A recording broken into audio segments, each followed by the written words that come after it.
Sejam bem-vindos ao nosso evento da série SD na Prática. Nós vamos falar sobre a jornada de sustentabilidade da Special Dog, em especial aqui a carreira do João Paulo Figueira. Já vamos apresentá-lo. Para quem não conhece a Bridge 3 é um centro de treinamento GRI e FRS no Brasil.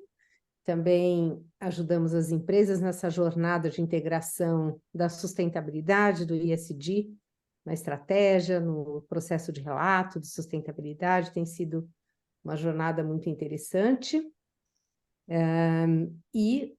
Nesse sentido, a gente procura promover alguns eventos abertos para trazer mais conhecimento para o público que seja importante para agregar conhecimento. E hoje, né, não sou eu que vou entrevistar, vai ser a Tassiana, já vou apresentá-la também.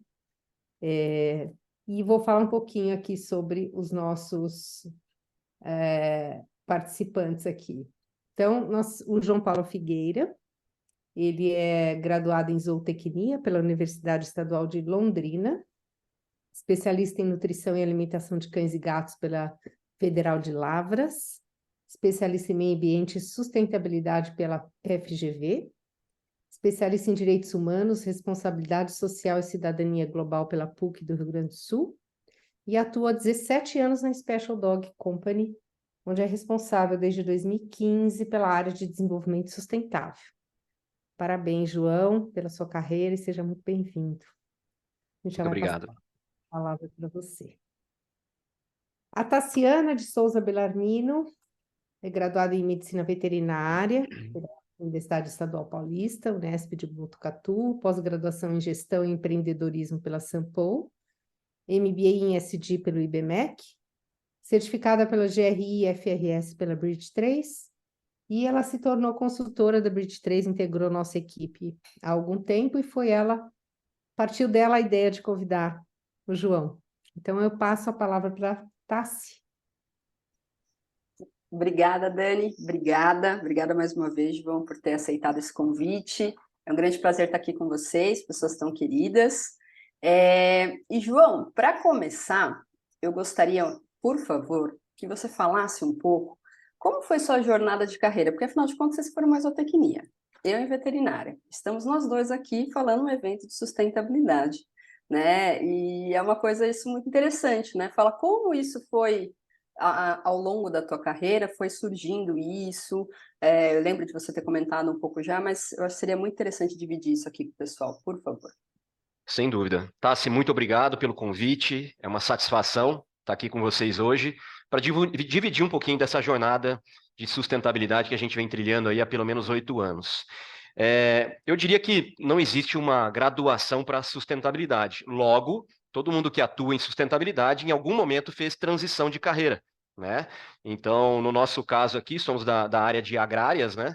E eu, particularmente, atuei durante 9 anos na minha área de formação como zootecnista.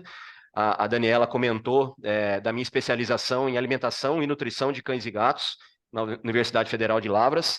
Então, eu atuei durante 9 anos na minha área de formação e passei por uma transição de carreira em 2015. Então, sustentabilidade é de todas as formações, de todas as áreas. Eu acho que ela deve acontecer de forma transversal e é um pouquinho disso, talvez, que eu vá trazer hoje ao longo da minha fala. Depois de formado e atuando durante 9 anos na empresa, talvez pelo acesso que eu sempre tive a todas as áreas, por a minha atuação ser muito dinâmica e eu ter uma articulação muito grande com todas as áreas da empresa, somado ao fato de uma sensibilidade a questões socioambientais, então eu sempre participei de todas as ações até aquele momento, até 2015, que a empresa promoveu, sempre estive muito atento e muito participativo a essas ações. Talvez por esses dois motivos eu tenha sido escolhido, né, e o tempo de casa também, 9 anos, eu tenha sido escolhido aí para essa proposta de assumir e liderar essa nova área que foi criada lá em 2015. Confesso que não foi uma decisão fácil, né? Com 9 anos já de carreira na área de formação, eu já tinha uma grande rede de contatos, já tinha algum conhecimento, né? A gente está sempre aprendendo, mas com 9 anos a gente já adquire um certo conhecimento, uma certa bagagem, principalmente sendo na área de formação. Então, confesso que não foi fácil naquele momento, né, quando chegou o convite, mas eu topei o desafio e naquele momento a primeira coisa que eu fui buscar era responder, afinal de contas, o que é sustentabilidade e como Sim, essa sustentabilidade, a resposta a essa primeira questão, seria aplicada ao dia a dia, à dinâmica, ao perfil da Special Dog. Então eram dois sim. pontos de pronto ali. O que era sustentabilidade, eu não saberia definir naquele momento, e se eu tentasse, talvez eu me reduziria a triagem de resíduos e plantio de árvores, alguma coisa do tipo. Não iria muito mais longe que isso. Sim, E então fui procurar entender o que era sustentabilidade e fui também entender como essa sustentabilidade se aplicava à Special Dog, à forma de fazer negócio da Special Dog. Eu tive um grande privilégio nesse momento, em 2015, a alta direção da empresa, o nosso CEO e a diretoria, me permitiu um quase ano sabático. Foram 10 meses em que eu não tive responsabilidade de entregas, no sentido de objetivos, metas, KPIs, não, isso não ficou definido. O único objetivo era exatamente responder a essas questões e voltar com uma proposta de planejamento para a sustentabilidade dentro da Special Dog. Foi isso que eu fiz, foram 10 meses de busca por conhecimento através de literaturas, né? participei de muito workshop, exato, muita Sim, palestra, enfim, ouvi muito e li muito sobre o universo da sustentabilidade, né, um guarda-chuva muito amplo, e sim, trouxe, então, depois de 10 meses, uma proposta de trabalho para a diretoria. Essa proposta foi aceita na íntegra, e a gente começou, então, a executar, né, a trilhar, de fato, esse caminho. Apesar disso ter acontecido em 2015, foi só em 2017 que sustentabilidade, de fato, entrou no mapa estratégico da Special Dog. Então, mesmo a gente divulgando e sinalizando, inclusive através do objetivo estratégico de que a gente sim, queria um capitalismo que fugisse do tradicional, daquele capitalismo que só olha para o lucro como fim, por mais que isso estava sendo comunicado naquele momento, era uma transição, era gradativo, e só 2 anos depois, de fato, a palavra sustentabilidade entrou no mapa estratégico da Special Dog. Motivo para celebrar, sem dúvida nenhuma, né? Afinal sim. de contas, a gente não tinha ainda sustentabilidade ali, e naquele momento a gente entendeu que a gente podia ganhar intensidade e explorar ainda mais a sustentabilidade dentro da estratégia de negócio. Dito isso, a gente começou nesse momento a comunicar sustentabilidade com outros stakeholders, com a nossa cadeia de valor de uma forma geral. Por quê? Até 2018, a gente só comunicou sustentabilidade, só comunicou boas práticas, tudo aquilo que a gente vinha construindo internamente para conscientização e sensibilização do nosso público interno, a gente só comunicou internamente, né? Ninguém sabia que a Special Dog estava trilhando uma jornada de sustentabilidade. Isso muito também pelo meu perfil um pouco mais conservador, para garantir que o discurso sempre estivesse alinhado à prática. Eu acho isso importantíssimo, acho como um ponto fundamental dentro de uma jornada de transparente, né, de sustentabilidade. Em 2018, então, começamos, já fortalecidos, começamos então a dividir com outros públicos, fornecedores, comunidade local, clientes, essa nossa jornada e as boas práticas de sustentabilidade que a gente tinha até aquele momento. Ali, a gente também teve um ensinamento que veio com a prática, né? Que só a Special Dog, falando da Special Dog, parece que a comunicação não ficava tão forte, né? Que a gente não conseguia passar tão bem aquilo tudo que estava acontecendo. Por isso, a partir de 2019, a gente buscou chancelas no mercado. O que significa isso? A gente passou a buscar ONGs, instituições, organizações que a gente pudesse se vincular a essas instituições para comprovar e chancelar que aquele movimento da Special Dog de fato era verdadeiro, era genuíno e que a gente estava de fato buscando o desenvolvimento, a sustentabilidade através de um desenvolvimento sustentável. Então, naquele momento chegou o Pacto Global, né, o Pacto Global da ONU no Brasil, naquele momento como que era? Rede Brasil do Pacto Global, né? Agora mudou de nome. 2018, né? Foi isso? Isso, eu acho que Sim, foi 2019 2019. essa nossa.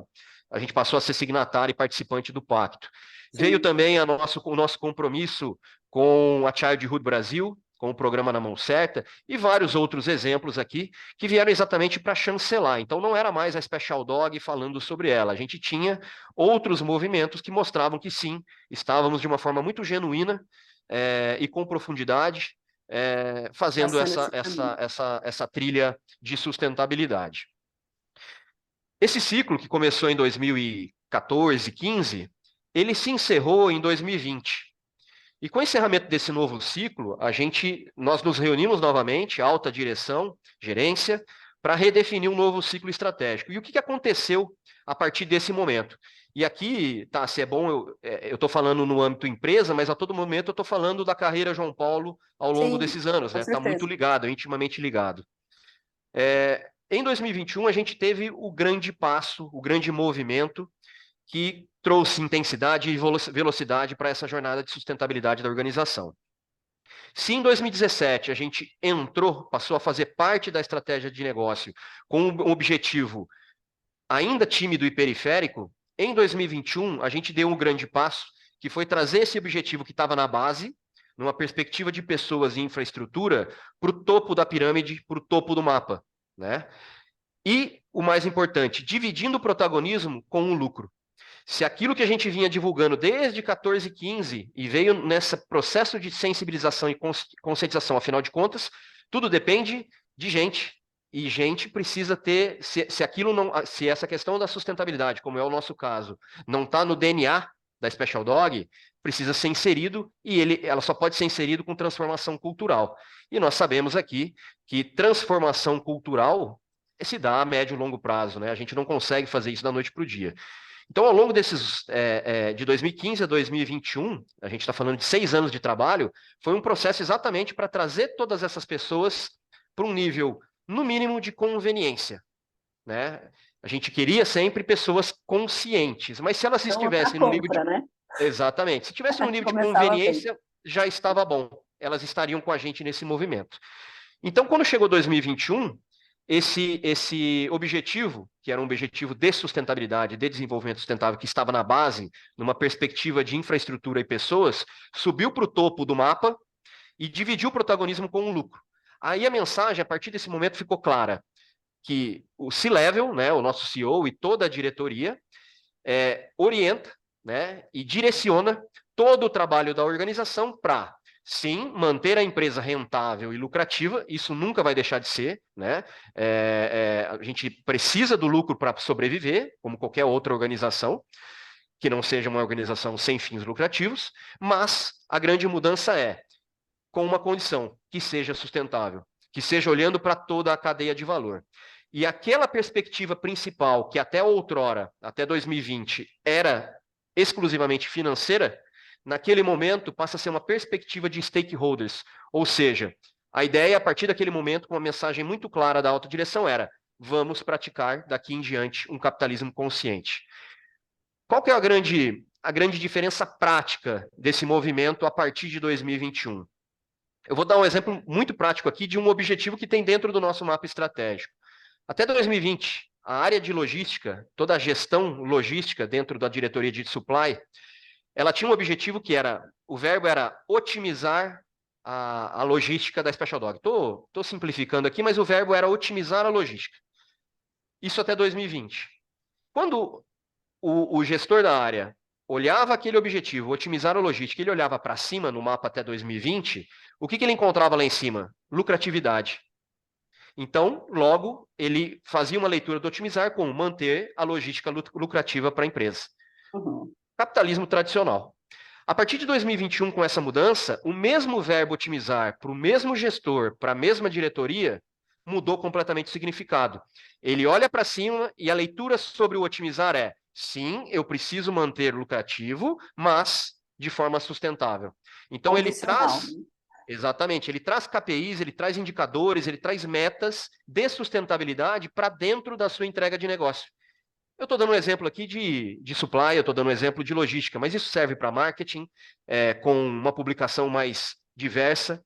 Isso serve para P&D no desenvolvimento de produtos mais sustentáveis, com menos impacto, né, socioambiental. A gente está falando de RH, né, com várias iniciativas que reduzem impacto. Enfim, a gente está falando de não todas ainda, estamos Processo. num processo gradativo de transformação, mas a gente tem várias diretorias e várias gerências da empresa, objetivos dentro do mapa estratégico que já contemplam objetivos de desenvolvimento sustentável junto aos objetivos inerentes à área. Então, esse foi o progresso, essa foi a jornada que me trouxe até aqui. E nesse momento, com essa transversalização da sustentabilidade, a figura João Paulo, gerente de desenvolvimento sustentável, passa a ter uma nova função. Lá atrás, no início da jornada, quando eu fui buscar conhecimento, logo no comecinho, talvez da primeira palestra, na primeira experiência que eu tive na busca por conhecimento, eu aprendi que se a jornada de sustentabilidade desse certo, eu perderia protagonismo. Eu perderia esse protagonismo que foi meu ao longo de um tempo. E isso é muito positivo, quer dizer que está funcionando. E por bem, né, e um orgulho muito genuíno nosso de olhar para trás e ver que sim, o caminho foi bem construído, foi exatamente isso que aconteceu.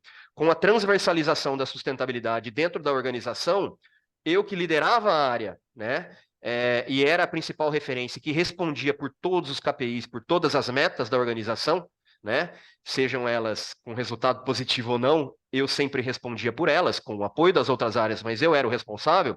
A partir de agora, não. Eu dou um passinho para trás, entrego esse protagonismo às áreas e passo a ser um grande apoiador daquelas áreas que já têm alguma maturidade e puxam o processo, né? E um grande provocador daquelas áreas que não têm ainda toda essa maturidade, que precisam de um empurrãozinho. Então, João Paulo passa a ser apoiador e provocador das áreas. Então, essa é a minha função hoje, é uma função mais estratégica. Eu deixei de ter toda a área ambiental de processo, né, de operação, debaixo do meu escopo. Hoje é uma área irmã, né? A gente trabalha muito juntos, mas eu não tenho mais essa responsabilidade sobre a operação. E estou, então, numa função mais estratégica de provocar e apoiar toda essa transversalização da sustentabilidade na organização. Desculpa, me estendi, mas é essa a trajetória. Acho que eu não deixei nenhum pontinho para trás.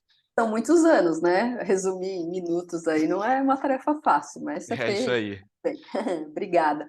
E assim, João, até você respondeu uma parte que eu queria te perguntar, porque na palestra até que eu vi que você falou, vai chegar um momento que não vão precisar mais de mim, né? Momento de maturidade. Eu lembro muito, ficou muito claro isso para mim, né? Falei, nossa, como alguém faz, né, tanta coisa, trabalha tanto durante uns 15, 16 anos para perder o emprego, né? Falei, nossa, que loucura, né? Mas não é trato de emprego, é estratégia, é um pensamento muito a longo prazo isso. E é fantástico. E o que eu gostaria de perguntar para ti a gente está numa área da indústria, né, no caso aí de produção de alimentos para pequenos animais, que é uma área que vocês estão fazendo relatório, a gente chegou a conversar sobre isso, vocês estão sendo o primeiro case aí micro específico, né, tem outras empresas muito grandes que fazem, mas vocês. Onde você se inspirou? Quais foram as empresas que você olhou, não necessariamente da tua área, como a gente falou, vocês estão sendo pioneiros nisso, mas que você pensou assim, nossa, é uma área que realmente não tem a necessidade de ter o gerente de sustentabilidade ou mesmo o gerente mais do lado estratégico, porque eles já conseguiram estar inserido na cultura, colocaram na estratégia, isso foi absorvido, porque colocar e escrever não basta, né? Tem que estar atrelado. E você falou assim, nossa, vou seguir esse caminho, porque para mim faz sentido. Você teria esse exemplo ou não? Traz para a gente, por favor. Eu não tenho um exemplo, mas eu tenho como trazer para você como essa construção se deu. E até por isso, eu já digo que eu tenho um perfil muito aberto a estar sempre recebendo para a gente fazer trocas. Isso eu faço com muita frequência, eu me coloco sempre muito à disposição, muito disponível, porque Sim. É uma forma, inclusive, de eu agradecer o que eu recebi lá atrás, né, na construção dessa jornada de sustentabilidade da Special Dog. Lá no início, o que eu entendi é que não havia um modelo pronto para a Special Dog, né? Aquela sustentabilidade que eu aprendi o que era, eu não encontrava nos livros e não encontrava em uma empresa um modelo pronto para a Special Dog. Então, o modelo que a Special Dog escolheu e que moldou essa jornada é um modelo que pega pequenos percentuais até formar o 100% de uma série de empresas. Muitas empresas que, ao longo do caminho, a gente foi conhecendo, fazendo benchmark, fazendo um network aqui e outro ali, e a gente foi tomando conhecimento e foi tomando como referência. Então, olha que legal. Cabeça, então.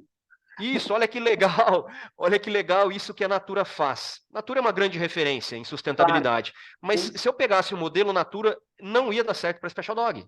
Não tem não nem... ia, não ia, entendeu? Sinergia. Então, é lógico que a gente tem insumos que vieram da Natura, é lógico que tem algumas coisas que vieram da Ambev, né? Esse processo de transformação que a Ambev passou com relação ao modelo de negócio.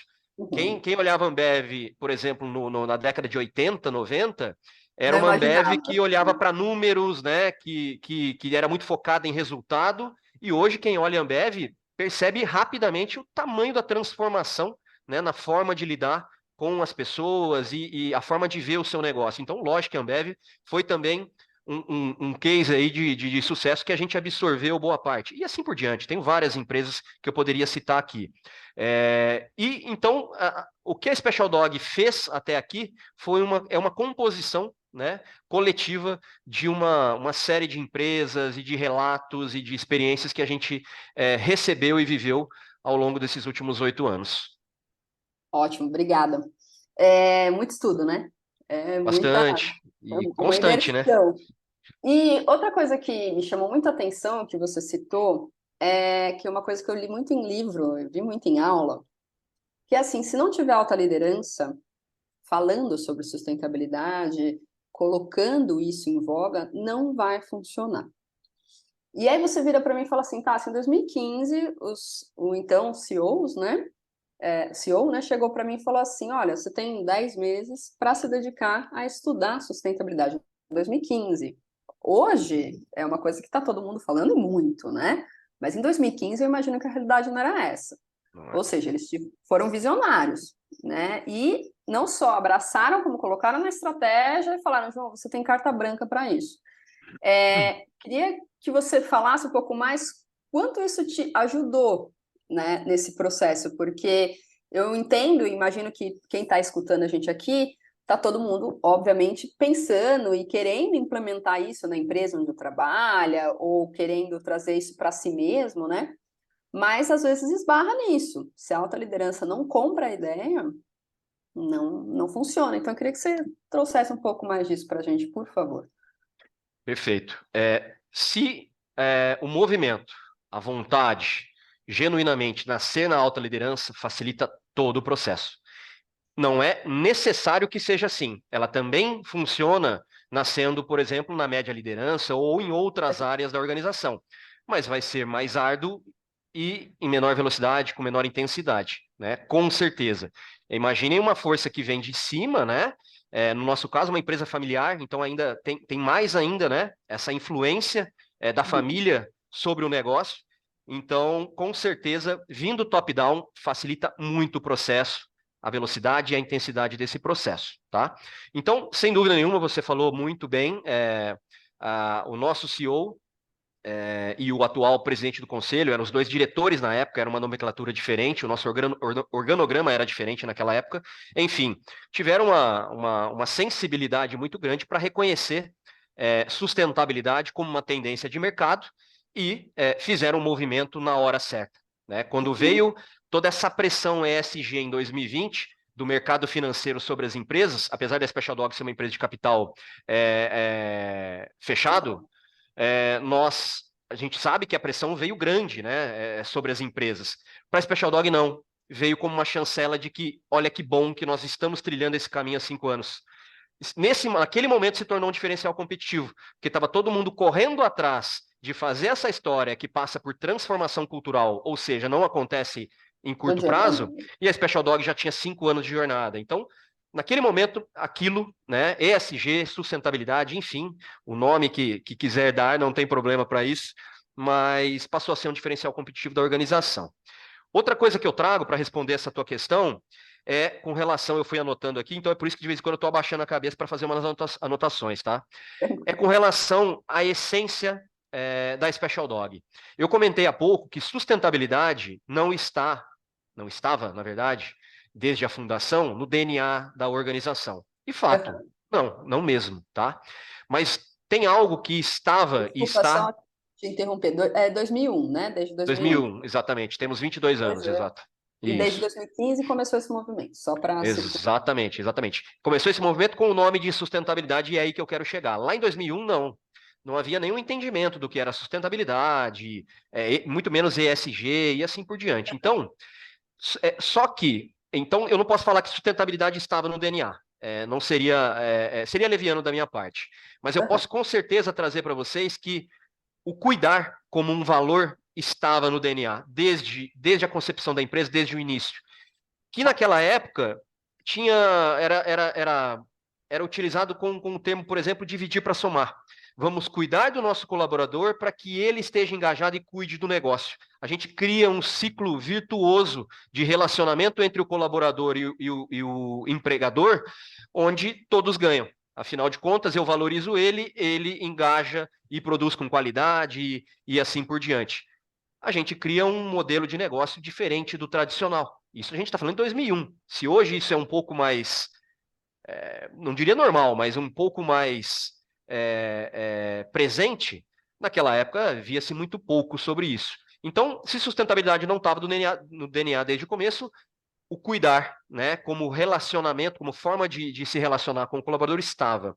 Então, isso também, ao longo desse tempo, e a hora que eu assumi o departamento em 2015, já me deu um cenário bastante vantajoso, né? Eu não saí do zero, eu saí já com uma condição bastante adequada. Naquele momento, já éramos uma empresa GPTW, desde 2014 já éramos empresa GPTW, então já havia uma condição humana dentro da organização muito favorável, tá? Para que a sustentabilidade acontecesse.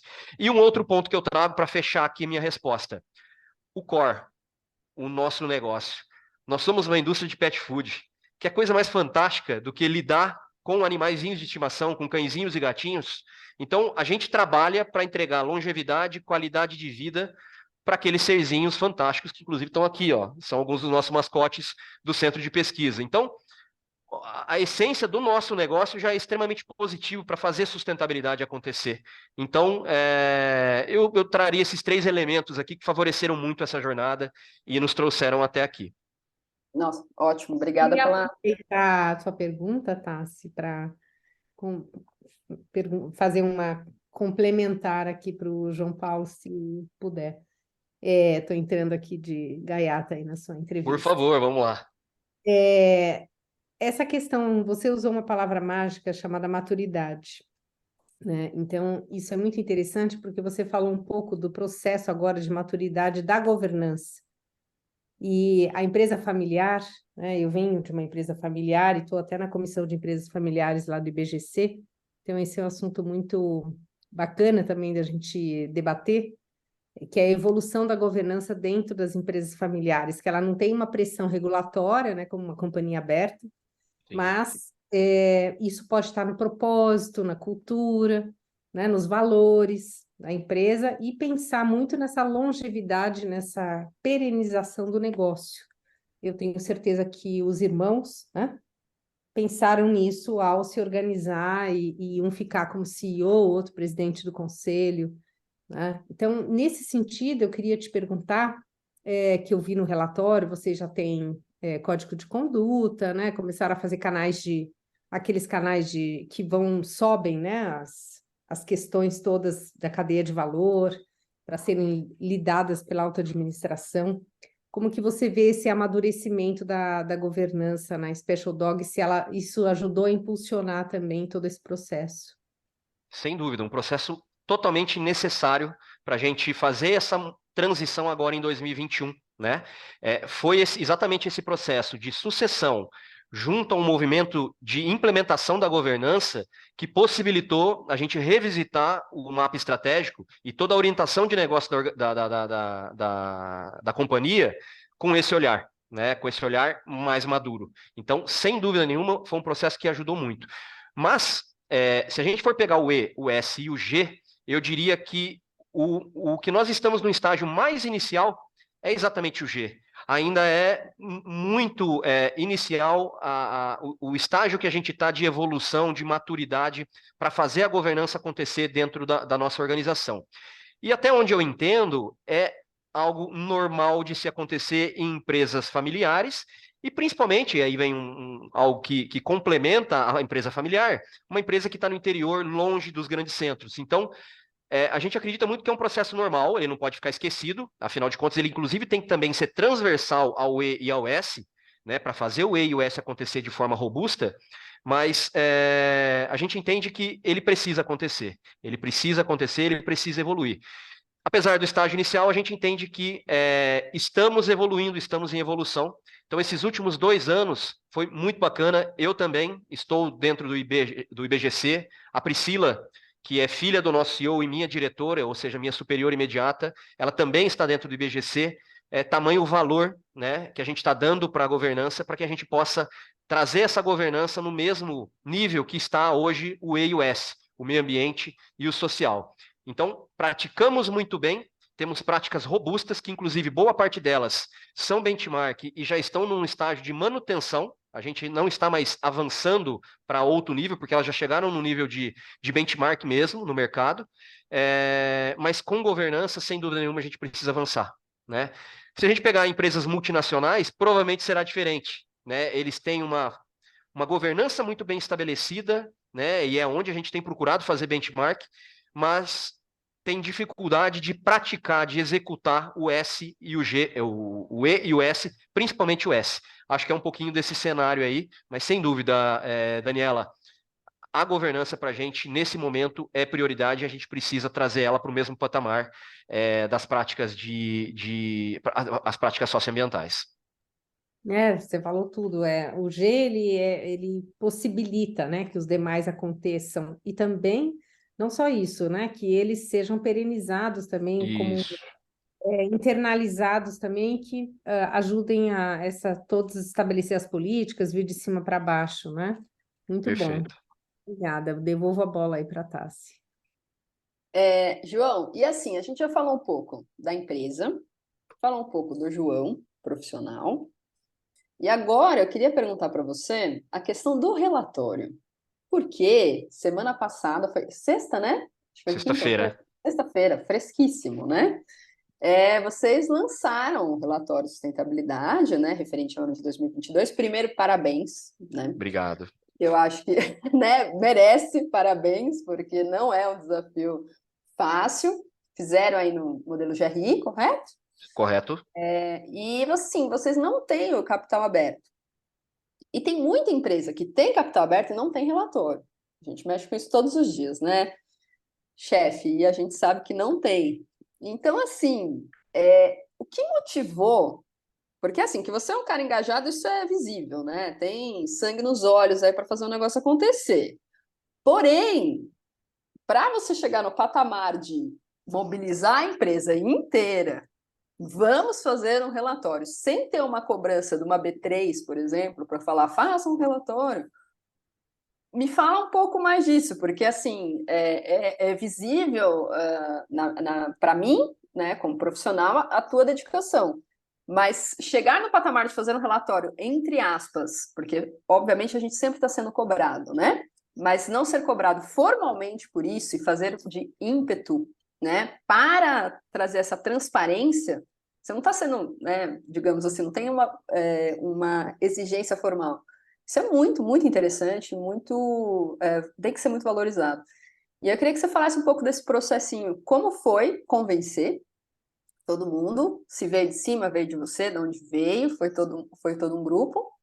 E também resumir, porque eu sei que, né, não vai ser um processo muito longo para você falar tudo. Pela sua cara foi também cansativo, né?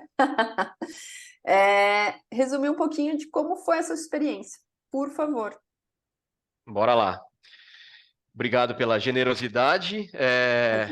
Foi um processo árduo, sem dúvida nenhuma, tá? Mas extremamente gratificante. Até semana passada era só árduo, agora que a gente lançou ele também é gratificante, porque, olha, foi um trabalho de 7, 8 meses, Nasceu, muito né? difícil, exatamente. Mas é muito valioso e é para muito além, e foi exatamente isso que eu coloquei na minha publicação no LinkedIn, replicando o post da Special Dog. Eu falei que para muito além de uma ferramenta de transparência de negócios, eu gostaria muito que o nosso relatório, esse primeiro, fosse uma ferramenta de fomento às áreas, para que elas fizessem do relatório uma grande vitrine daquilo que está sendo bem feito e também para chamar a atenção daquilo que ainda tem um gap, que precisa ser preenchido. Que seja isso, tá? Que seja um grande estimulador para as áreas, para que elas se estimulem, se sintam engajadas a fazer cada vez mais e melhor para levar essas informações do que está sendo produzido em cada uma dessas áreas para dentro do relatório. Então, é dessa forma que eu vejo o relatório de sustentabilidade da Special Dog. Esse chegar ao relatório, a publicação de um relatório, mesmo não havendo uma exigência legal ou uma pressão de algum stakeholder, eu acho que é só não, né? Mas é mais um ponto importantíssimo dentro de uma jornada onde a gente foi superando degraus, né? Então, tudo aquilo que eu contei veio gradativamente formando uma consciência, sensibilizando e inspirando a nossa gente aqui internamente para essa construção de sustentabilidade. Depois de 2021, que foi o último ponto que eu trouxe aqui naquela linha do tempo, né? Em 2022, nós lançamos o Programa Estratégico de Sustentabilidade da Special Dog. Foi um trabalho de 2 anos durante a pandemia, então era para ser um trabalho de 10 meses, 12 meses, demorou 2 anos a construção, porque veio a pandemia tão logo a gente começou em fevereiro, em março estourou a pandemia, então demoramos muito mais tempo, né, por tudo que eu não preciso trazer aqui, né, as dificuldades, mas saiu um planejamento muito bom, e de lá também saiu o nosso programa mais sustentável, né? Que traz 4 grandes pilares de atuação da Special Dog e que vem exatamente para organizar melhor, e aí numa iniciativa de governança, Daniela, para deixar muito mais organizado, visível, mais transparente, para que eu, enquanto o cara que está passando o protagonismo para as áreas, possa ficar tranquilo de que eles sabem o que está sendo produzido, o que está sendo conduzido. Então, o Mais Sustentável em 2022 veio para trazer 4 grandes pilares de atuação. Desculpa. O M de meio ambiente, o A de animais, que é o nosso core, que atua muito fortemente com bem-estar animal, o I de indivíduos, né, que trata da relação da empresa com o colaborador de uma forma mais específica, por todo esse histórico que eu comentei com vocês, então a gente traz um pilar especial para eles, e sociedade de uma forma geral. Tá? Então, dentro desses 4 pilares, todas as áreas da empresa organizaram aquilo que elas produzem de sustentabilidade e identificaram os grandes gaps, os grandes desafios e alocaram dentro dessas 4 grandes áreas. E a gente trouxe para o site não dá para trazer tudo, mas para o site a gente trouxe aquilo que tem de principal.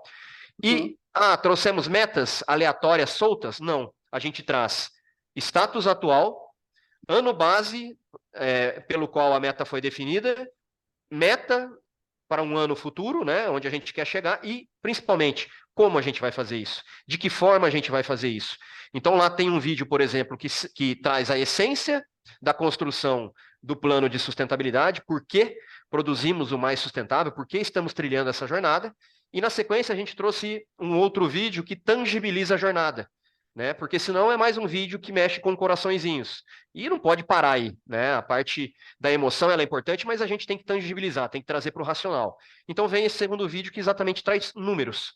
Olha o que já fizemos, não estamos começando agora, onde estamos, mas olha onde queremos chegar. Isso não basta, o que nós fizemos até aqui. Então, essa construção veio a partir do mais. E a partir do mais bem estabelecido e, inclusive, das metas que estão dentro do mapa estratégico, impactando o variável dos executivos, a gente se sentiu seguro o suficiente para trazer o relatório de sustentabilidade, para trazer a galera para ajudar, afinal de contas, isso não pode ser produzido por uma área, tem que ser de forma coletiva, e foi isso que aconteceu. Fácil? De forma alguma. Foi muito difícil, a gente teve que cavocar fundo para encontrar informações, apesar de fazer muita coisa, a gente teve que ir fundo. Por quê? Porque a gente ainda está começando a estruturar essa governança. Então, tem informação que ainda não está está na cabeça de um monte de gente, mas não está no papel dentro de uma política, né, dentro de um plano, e aí dificulta muito as coisas. Então, eu diria para vocês que o relatório, para uma primeira vez, ele está muito satisfatório, tá? Uhum. Mas que tem uma grande oportunidade de melhoria para o próximo ano já. Fiz uma reunião hoje à tarde, inclusive, falando de várias outras coisas, cage free, várias outras coisas com a equipe de marketing, e um dos temas foi exatamente isso, de trazer essa construção do relatório de forma coletiva com mais intensidade, para que a gente para que a gente consiga ser ainda mais transparente em tudo aquilo que a gente está fazendo, quais são aqueles pontos que precisam ser celebrados, que podem ser celebrados, e aqueles que precisam de um puxãozinho de orelha, onde a gente precisa avançar. É isso, eu acho que é daí que veio essa construção. E você entende, João, o relatório, como você falou até no começo, você falou chamar atenção para alguns pontos, né, de melhoria. Como um sistema de gestão, então não só pegar um número, passar esse número para um papel e falar, olha, a gente está fazendo isso, ou uma ação, né? Mas sim provocar esse desconforto até, né? Olha, estamos aqui, precisamos relatar isso, a gente nem tem esse dado, ou mesmo, que imagino que vocês tenham passado, né? É comum, ou mesmo o nosso dado está péssimo. É isso. Como você sentiu isso na pele, assim? Sem dúvida, sem dúvida. Isso não é recente, não é só na construção do relatório, mas é lá de trás, desde todo esse planejamento em sustentabilidade. O primeiro workshop que nós recebemos aqui na empresa, presencialmente aqui, lá em 2016, foi a Bárbara Dunning, ela trabalhava naquela época no Pacto Global, e ela veio para nos ensinar como inserir os ODS dentro dos negócios. Né, explicar o que era a Agenda 2030, 2016. Então, foi uma das primeiras pessoas que a gente ouviu aqui, dentro da primeira semana da sustentabilidade, inclusive, que nós promovemos em 2016, foi ela que veio para explicar. E eu lembro certinho, um dos primeiros aprendizados que nós tivemos é assim, na hora de priorizar os ODS, você não deve começar priorizando aquilo que você faz de melhor. Isso é importante, mas é secundário. Primeiro de tudo, a priorização deve vir naqueles que você tem o maior gap, onde eu impacto bastante e não tenho ações de mitigação. Esse tem que ser o primeiro movimento de priorização. Na sequência, priorizados esses, aí sim, eu trabalho fortemente com a educação. A gente tem educação como uma forma de transformar socialmente e economicamente a nossa sociedade. A gente acredita nisso e tudo que a gente faz está atrelado a um processo educacional de sensibilização, conscientização. Logo, o ODS 4 é prioridade para a gente. Beleza, ele vai lá como prioritário também, mas é secundário. O primeiro movimento tem que ser na identificação de gaps. Então, isso vem desde 2016. Viemos aprendendo ao longo do tempo. Naquele primeiro momento, nós priorizamos 8 ODS. É muita coisa, é muita coisa. Mas só com o tempo a gente aprendeu que é muita coisa priorizar 8. Hoje, por exemplo, nós temos 3 que foram priorizados. Então, os outros não têm atuação nenhuma? Tem, mas o compromisso maior está com esses 3. Né? Uma questão mesmo de foco e priorização. Então, são aprendizados que vêm com o tempo. Aquilo que eu planejei em 2015 não foi executado e efetivado exatamente como planejei. Várias correções foram feitas pelo caminho, que é absolutamente normal, mas a essência da proposta sempre esteve ali, né? Demorou um pouquinho mais também do que eu imaginava. O relatório, por exemplo, dentro daquele planejamento, era para ele sair em 21 referente a 20. Então, ele está saindo em 23 referente a 22. É a forma como a gente encontrou, é da forma como a gente conseguiu fazer. Mas olho para trás e celebro a gente ter chegado até aqui com esses desafios superados e essas conquistas para a gente celebrar. Mas é motivo de celebração, com certeza. Sim. Sabendo, e com o pé no chão, Tassi, desculpa te interromper, com o pé no chão de saber que tem muita jornada pela frente, tem muita coisa para ser feita ainda. A caminhada é longa. É isso aí. O relatório deu transparência, né, a tudo que vocês estão fazendo, e você bem falou das metas, né, que vocês têm já estabelecido esse caminho a médio e longo prazo, e agora vocês vão dar um ritmo, né? Todo ano vai ter que ter o relatório e o compromisso tem que ser maior das pessoas lá dentro. Exatamente. Né? Agora que começou, vai continuar. Né? Eu posso até trazer na prática aqui rapidinho, que eu sei que o nosso tempo está acabando. Na prática, o que estamos bem e o que não estamos tão bem. Por exemplo, gestão hídrica, gestão de resíduos sólidos e Vamos pegar mais um aqui. Relacionamento com o colaborador. Saúde mental, vamos falar. Saúde mental, são 3 tópicos aqui que a gente está muito bem, né? Nos 2 primeiros, eu diria que a gente até é benchmark. Nós recebemos muita empresa grande, para saber como estamos fazendo isso. Gestão hídrica, por exemplo, 39,02% de toda a água utilizada já vem de fontes secundárias, né? Com relação à gestão de resíduos, 98%. Nos últimos 2 anos deu 99% na média, mas esse ano está com 98,85% de todo o resíduo gerado pela indústria, ele é reciclado ou reutilizado, ou seja, ele é desviado de aterro. Então, são percentuais que a gente chegou com muita gestão, muito trabalho, né? Por outro lado, desculpa. São Paulo, desculpa, tem uma pergunta aqui falando perguntando sobre as emissões, uma pergunta do Diogo. Eu até ia falar que o tempo passou voando, né? Pelo menos para mim. E não sei, desculpa, se você quiser terminar, falar sobre os resíduos. Não, até eu posso usar.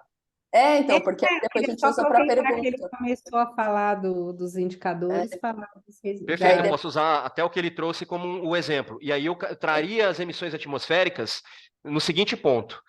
Hoje, as emissões da Special Dog não atingem nem a base que obriga a empresa a publicar o relatório. Então, as emissões da Special Dog são bem baixas, tá?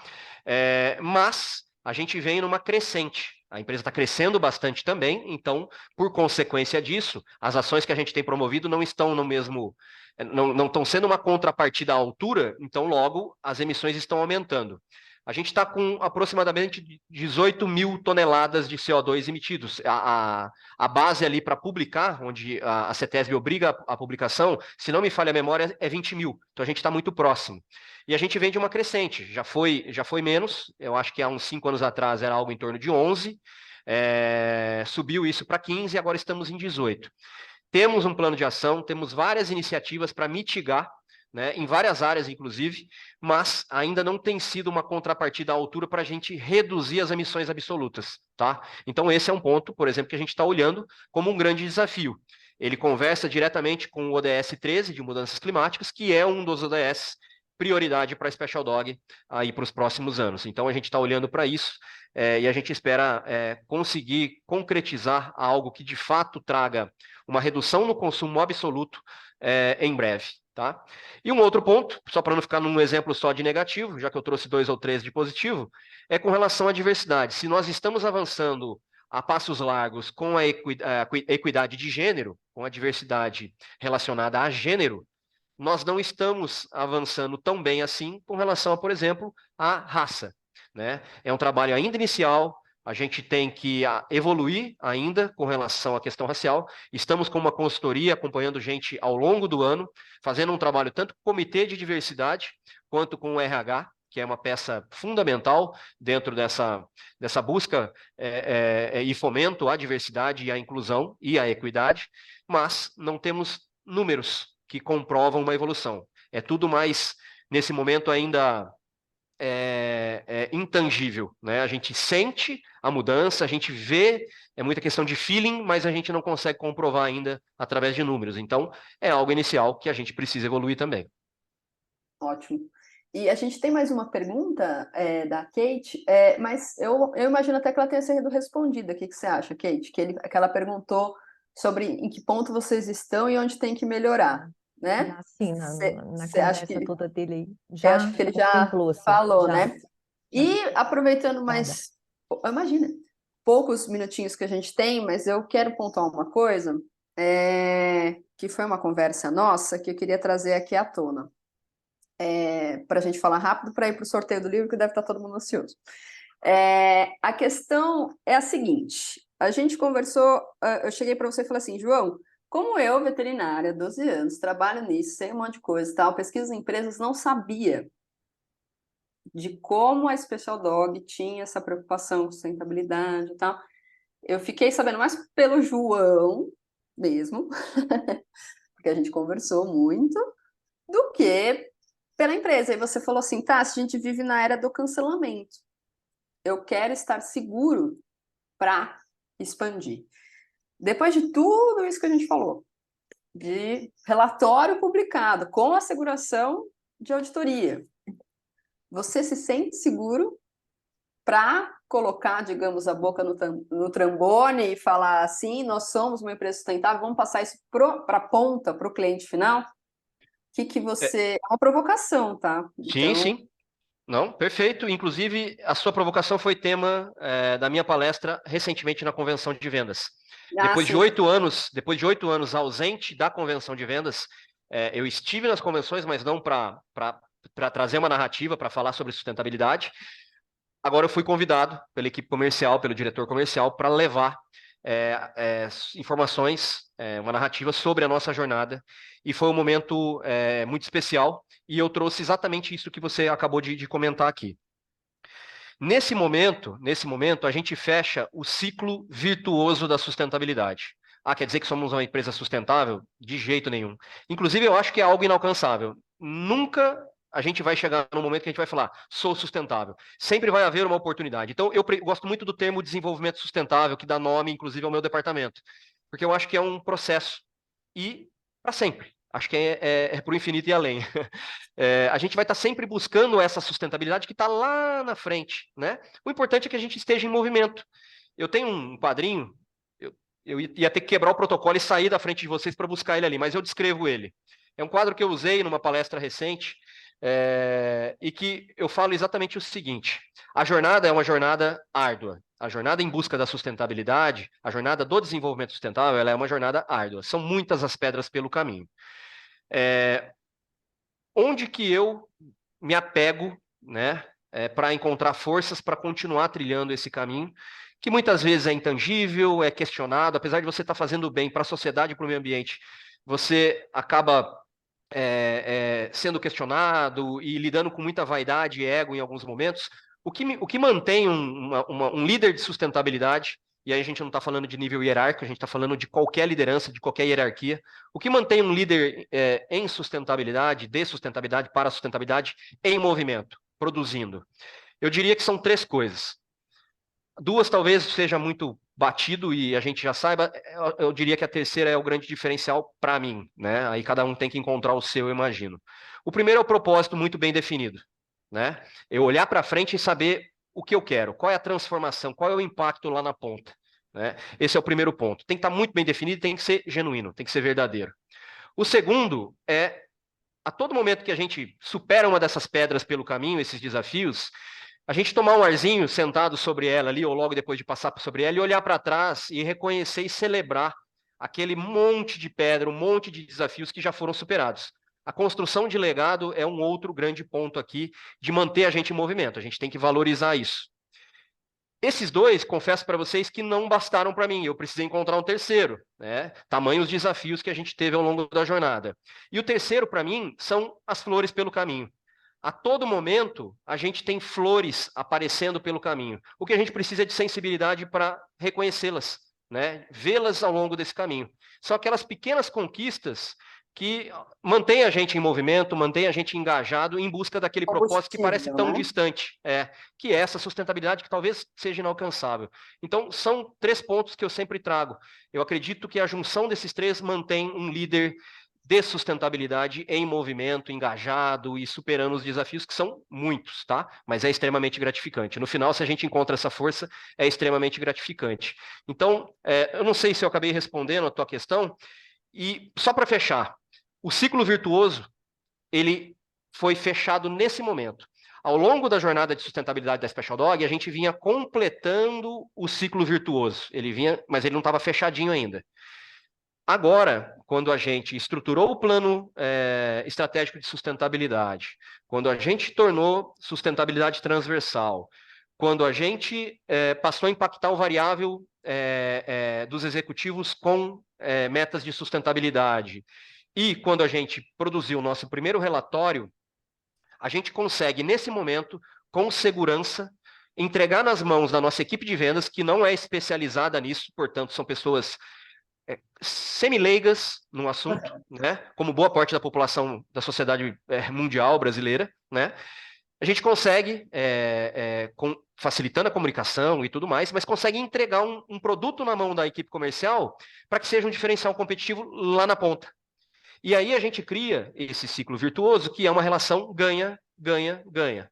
Ganha o meio ambiente, ganha a sociedade, porque estamos promovendo tudo que promovemos, o nosso desenvolvimento atrelado ao desenvolvimento da nossa cadeia de valor, e nesse momento, quando fecha o ciclo virtuoso, volta o ganho também para a organização, no sentido do cliente, do consumidor final, reconhecer a Special Dog como uma empresa diferenciada e falar, quando tem lá produtos na gôndola, que se igualam, pelo menos os 4, 5, 7 principais players do mercado pet food, se igualam em qualidade, sustentabilidade é o novo grande diferencial competitivo. Então, acredito eu, humildemente, acredito eu, que sustentabilidade é o novo grande diferencial competitivo das empresas de uma forma geral e também do mercado pet food.